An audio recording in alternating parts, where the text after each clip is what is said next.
विद्यार्थियों, आज हम लोग कक्षा 10वीं विज्ञान और प्रौद्योगिकी भाग 1 के अंतर्गत पाठ 4 में हम लोग अभी तक धारा के प्रभाव के अंतर्गत पेज नंबर 56 तक अध्ययन किए और वहीं पर हम लोग आज 56 के लास्ट लाइन के अंतर्गत लिया गया है कि विद्युत चुंबकीय प्रवर्तन, इलेक्ट्रोमैग्नेटिक इंडक्शन।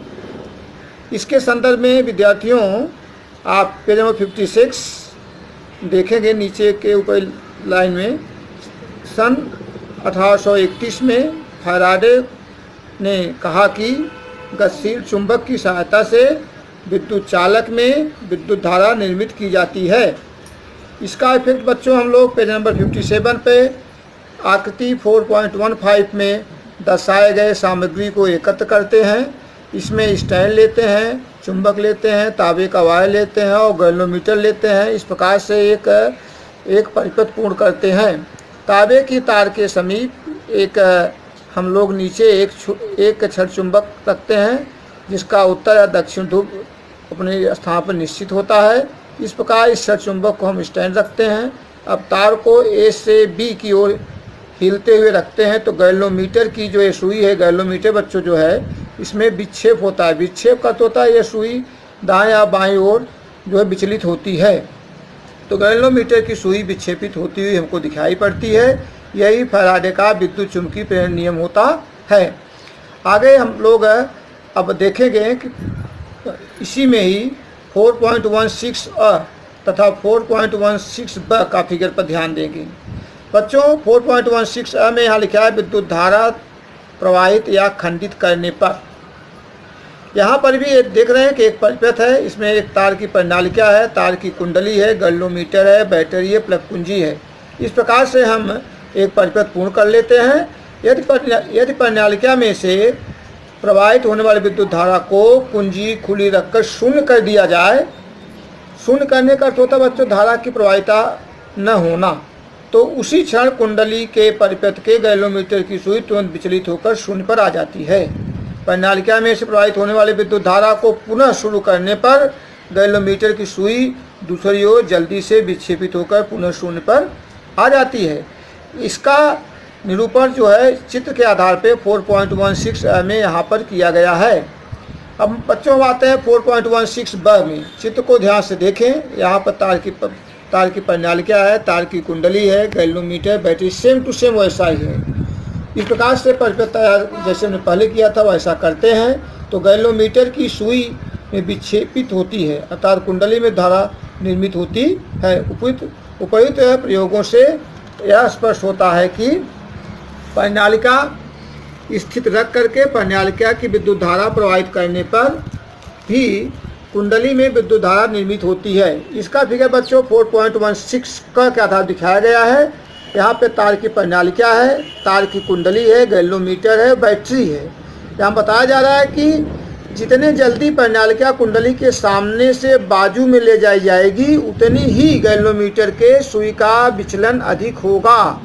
प्रणालिका की विद्युत धारा परिवर्तित करके कुंडली में विद्युत धारा का निर्माण किया जाता है अथवा कुंडली के पास प्रणालिका को सरकाने पर भी कुंडली में धारा निर्मित होती है।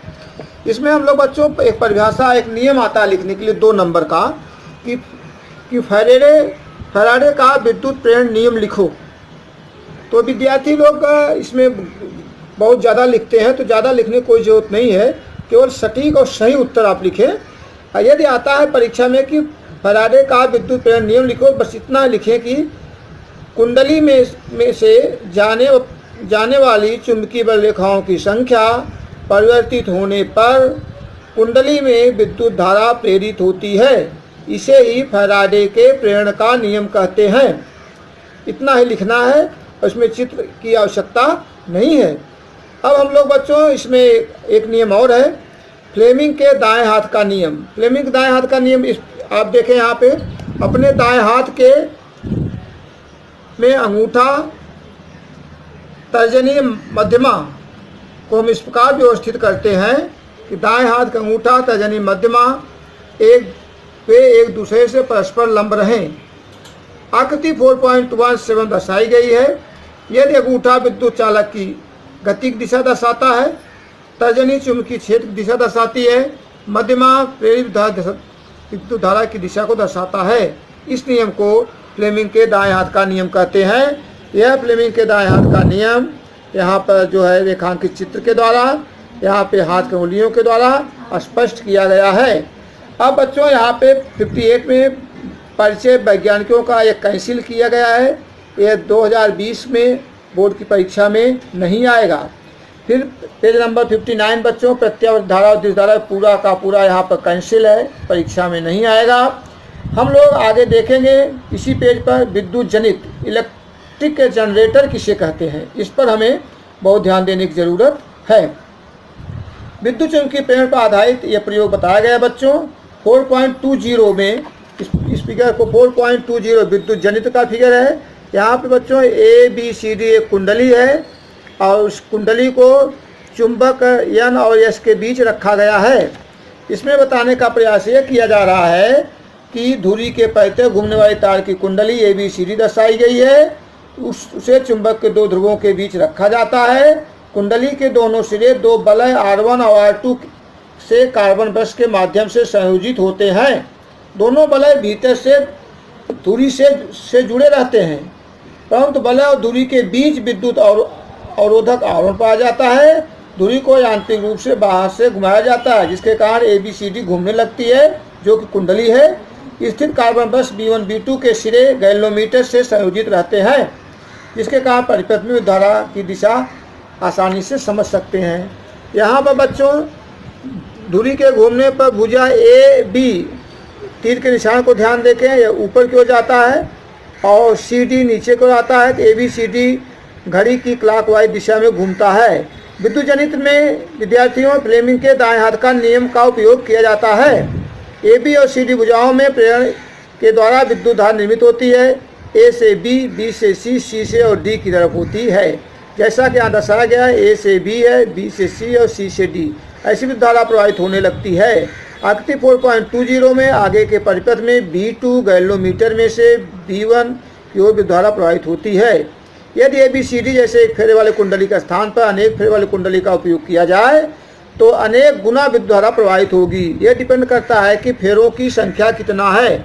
अगर संख्या अधिक है तो वहाँ पर संख्या की जगह हम N दर्शाते हैं और बहुत बड़ी विद्युत धारा निर्मित होती है। अर्धगुणन के बाद AB और CD के स्थान पर भुजा जाती है। भुजा CD यह भुजा AB का स्थान पहुँचती है।